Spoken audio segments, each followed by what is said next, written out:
प्रयागराज महाकुंभ के समापन में अब महज 3 दिन का वक्त बाकी रह गया है। 26 फरवरी को महाशिवरात्रि के मौके पर महाकुंभ का अंतिम स्नान और ऐसे में श्रद्धालुओं का प्रयागराज पहुंचने का सिलसिला जोर शोर से जारी है। महाकुंभ का 43वां दिन आज और श्रद्धालुओं में जबरदस्त उत्साह देखने को मिल रहा है। आज भी सुबह 8 बजे तक का जो आंकड़ा सामने आ रहा है, 35 लाख से ज्यादा श्रद्धालु अब तक आस्था की डुबकी लगा चुके हैं और महाकुंभ में कुल 62 करोड़ से ज्यादा श्रद्धालु अब तक स्नान कर चुके हैं। महाकुंभ में अभी 2 दिन का वक्त और बाकी है और ऐसा अनुमान जताया जा रहा है कि महाकुंभ में 65 करोड़ से ज्यादा लोग आस्था की डुबकी लगा सकते हैं। आपको बता देते हैं, आज भी संगम की रेती की आस्था का ज्वार उमड़ता हुआ दिख रहा है। आज सुबह से ही त्रिवेणी की धारा में डुबकी लगाने के लिए लाखों श्रद्धालुओं का सैलाब महाकुंभ में दिखाई पड़ रहा है। सुबह से ही संगम के तट पर श्रद्धालुओं का स्नान जारी है और आज एक बार फिर विशेष सफाई अभियान भी चलाया जाएगा और इस अभियान के जरिए नया वर्ल्ड रिकॉर्ड बनाया जाएगा। अभी भी श्रद्धालुओं का महाकुंभ आने का सिलसिला जारी है।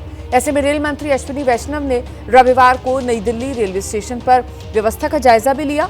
नई दिल्ली रेलवे स्टेशन पर जो भगदड़ मची थी, उसके बाद से रेलवे की तरफ से कई एहतियाती कदम उठाए जा रहे हैं। आइए सीधे आपको लेकर चलेंगे। हमारे साथ हमारे सहयोगी इस वक्त मौजूद हैं। अंकित गुप्ता हमारे साथ मौजूद हैं प्रयागराज से, साथ ही शिवांक हमारे साथ जुड़ गए हैं, महाकुंभ क्षेत्र से ही हमारे साथ मौजूद हैं। आप देख रहे हैं हमारे साथ मोहम्मद मोइन भी इस समय मौजूद हैं, प्रयागराज से जुड़ गए हैं, और विवेक राय को आप देख रहे हैं, वो भी हमारे साथ मौजूद हैं। सीधे आपको लेकर चलेंगे पहले शिवांक के पास और शिवांक से जानते हैं जहां पर आप मौजूद है वहां की तस्वीर जरा जल्दी से दिखाइए। अभी क्या तस्वीर देखने के लिए मिल रही है वहां पर? जी बिल्कुल रोमाना जी, देखिए कि किस तरह से यहाँ पर श्रद्धालुओं का जो भारी सैलाब है वो लगातार यहाँ पर संगम तट पर लगातार प्रयागराज में उमड़ रहा है। तस्वीरों में अगर हम लोग आपको दिखाएं तो आप देखिए कि किस तरह से भारी संख्या में देश भर से श्रद्धालु पहुँच रहे हैं। आइए बात करते हैं कुछ लोगों से। कहाँ से आए हो आप, थोड़ा सा बताइए। महाराष्ट्र। कैसा रहा अनुभव? बहुत अच्छा रहा। बहुत अच्छा अनुभव रहा। आपका मतलब कैसा अनुभव रहा? कहाँ से आए हो? हम भोपाल से आए हुए हैं, एमपी भोपाल। कैसा अनुभव था? बहुत अच्छा अनुभव था, बहुत अच्छा था। योगी जी का बहुत अच्छा काम है ये। कितने घंटे पैदल चलना पड़ा आप लोगों को? सर 2-3 घंटे। 3 घंटे। आइए कुछ और लोगों के साथ। कहाँ से आप लोग? जम्मू कश्मीर से है भाई। जम्मू कश्मीर से झंडा बिल्कुल आप लोग लेकर आए? जी जी जी बिल्कुल, ध्वजारोहण लेके आए हैं साथ में। कलश भी लाए थे, वो जल प्रवाह कर दी है। कैसा रहा अनुभव? कैसा? बहुत अच्छा रहा। जैसा सुना था वैसा तो बिल्कुल नहीं दिखा जी। सुना था कि बहुत भीड़ होगी, लोगों का ऐसे मतलब माहौल नहीं सही है, बट यहाँ पे बहुत अच्छा लगा है। पैदल कितनी देर चलना पड़ा? 2.5 किलोमीटर सिर्फ, बस ज्यादा पता नहीं चला कुछ खास। आप लोग सर कहाँ से आए? बस वहीं के एक ही पार्टी है हमारा। आप सभी लोग जम्मू के चला रहे हैं? बिल्कुल, देखिए किस तरीके से यहाँ पर आस्था से शक्ति मिलती हुई और उसी को लेकर यहाँ जो श्रद्धालु पहुँच रहे हैं उन्हें कहीं किसी दिक्कत का एहसास नहीं हो रहा है, कोई अव्यवस्था उन्हें महसूस नहीं हो रही है। और अंकित गुप्ता से जरा जानते हैं, अंकित कहाँ पर आप मौजूद हैं, किस हिस्से में तीर्थराज प्रयागराज में? रोमाना, मैं इस वक्त जो है आपको लेकर आया हूं, अपने दर्शकों को तस्वीरें दिखाऊंगा प्रयागराज जंक्शन का जो रेलवे स्टेशन है, क्योंकि बहुत सारे सवाल खड़े हो रहे थे प्रशासन के ऊपर और रेलवे प्रशासन के ऊपर भी। तो आज यहां तस्वीरें किस तरह की है, जबकि प्रयागराज शहर में हमने देखा अभी भी लाखों लोग मौजूद हैं, लेकिन प्लेटफॉर्म पे देखिए इस वक्त प्रयागराज जंक्शन का ये प्लेटफॉर्म है जहाँ पर आपको बहुत सुचारू व्यवस्था नजर आ रही है। उसकी वजह क्या है, आपको पहले तस्वीरें दिखा देता हूं, फिर वजह समझाता हूं। मेहरबान अगर आप दूसरा प्लेटफॉर्म की भी तस्वीरें दिखा दीजिए, उधर की भी। देखिए यहाँ की वजह यह है कि उन्हीं लोगों को प्लेटफॉर्म पर आने की अनुमति दी जा रही है जिनकी ट्रेन छूटने में आधे घंटे का वक्त है। बाकी लोगों को प्लेटफॉर्म परिसर के बाहर ही रोका जा रहा है। इसी वजह से यहाँ पर जो भी प्लेटफॉर्म्स हैं वो पूरी तरीके से आपको खाली नजर आ रहे हैं, या ये कहा जाए कि सिर्फ वही यात्री नजर आ रहे हैं जिनकी अभी ट्रेन है। यहाँ कई लोग स्नान करके आ चुके हैं। ये बताइए, इंतजाम सही है यहाँ पर? बहुत बढ़िया, हद से ज्यादा। नहीं, ट्रेनों में भगदड़ की स्थिति हो रही थी, आज स्थिति बेहतर है? बहुत बेहतर है सर जी। हाँ, सबसे ज्यादा थैंक यू ये लोग का आरपीएफ के जवान एकदम ऐसे हाथ जोड़ के सबको। आरपीएफ के जवान है। कैसा रहा अनुभव, कैसा रहा स्नान का? अच्छा, बहुत अच्छा। बहुत अच्छा है। कोच नंबर डिस्प्ले होना चाहिए अभी। ठीक है, आपका अनुभव, आप स्नान करके नॉर्थ ईस्ट से आए हैं, कैसा रहा अनुभव? सबका अनुभव, यहाँ जितने लोग मौजूद हैं हर कोई यही कह रहा है कि अनुभव बढ़िया रहा। और व्यवस्था देखिए किस तरीके से अब सब कुछ व्यवस्थित सा नजर आ रहा है। आपको जल्दी से विवेक के पास लेकर चलेंगे, विवेक से जरा जान लेते हैं। विवेक, ये रेलवे स्टेशन की हमने तस्वीर दिखाई, अंकित बता रहे हैं कैसे बाकायदा रेलवे स्टेशन के बाहर एक वेटिंग एरिया बनाया जा रहा है और वो यात्री जिनकी ट्रेन में आधे घंटे का ही समय है उन्हें ही प्लेटफॉर्म तक आने दिया जा रहा है। तो कुल मिलाकर अब इसी तरीके के इंतजाम और एक सिस्टम यहाँ तीर्थराज प्रयागराज में डेवलप कर दिया गया है प्रशासन की तरफ से।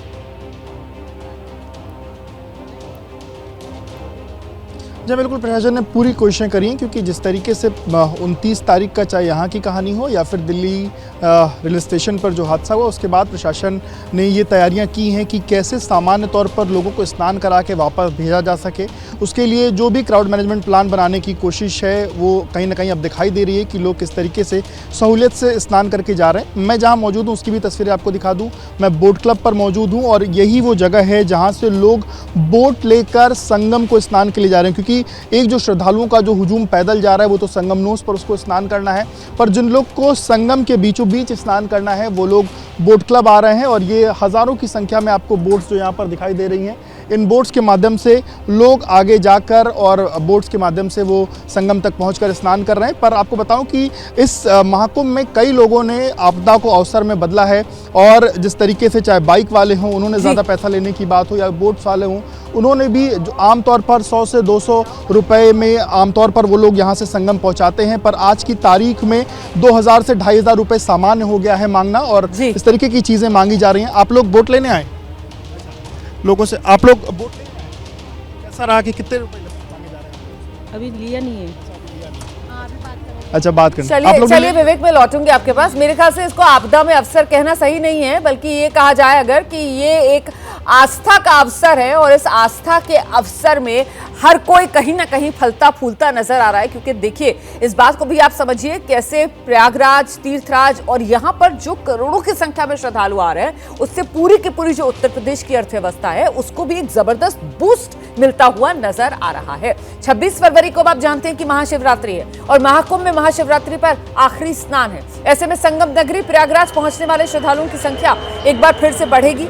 लाखों श्रद्धालु देश के कोने कोने से महाकुंभ में डुबकी लगाने के लिए पहुंच रहे हैं। दूसरी ओर उत्तर प्रदेश के दूसरे धार्मिक स्थलों से भी ऐसी ही तस्वीरें सामने आ रही हैं। भोले की नगरी को आप देख रहे हैं, लाखों की तादाद में श्रद्धालु यहाँ उमड़े हुए हैं बाबा विश्वनाथ के दर्शन करने के लिए, गंगा में स्नान करने के लिए, और प्रभु श्री राम के दर्शन करने के लिए अयोध्या में भी श्रद्धालुओं की भारी भीड़ नजर आ रही है।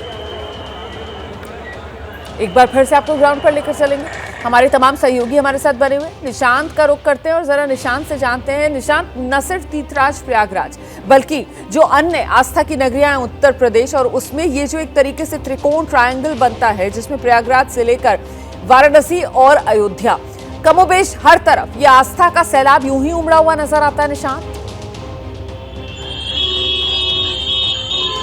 बिल्कुल रोमाना जी, महाशिवरात्रि वाराणसी का सबसे प्रमुख पर्व है, और जब बात हो महाकुंभ की तो कहा जा रहा है कि इस बार महाशिवरात्रि को काशी में महाकुंभ की महाशिवरात्रि मनाई जाएगी।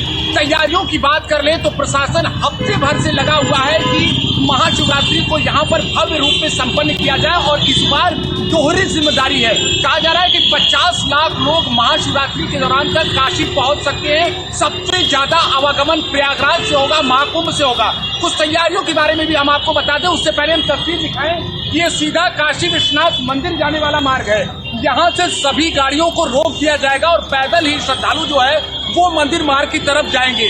काशी विश्वनाथ मंदिर में तकरीबन 32 घंटे से अधिक समय तक अनवरत बाबा विश्वनाथ का दर्शन प्राप्त होगा। इसके अलावा जो प्रयागराज महाकुंभ से आने वाले साधु नगर संत हैं, उनकी विशेष शोभा यात्रा के तहत मंदिर में प्रवेश होती है। उस दौरान आम श्रद्धालुओं के लिए मंदिर में प्रवेश वर्जित रहेगा। साथ ही साथ अतिरिक्त अधिकारियों की भी तैनाती की गई है कि क्राउड मैनेजमेंट हो, ट्रैफिक मैनेजमेंट हो, इसके अलावा मंदिर में किसी भी प्रकार की कोई असुविधा न हो, ये तमाम विषयों का खास ध्यान दिया जाए। बहुत सही आप जानकारियां दे रहे हैं निशांत।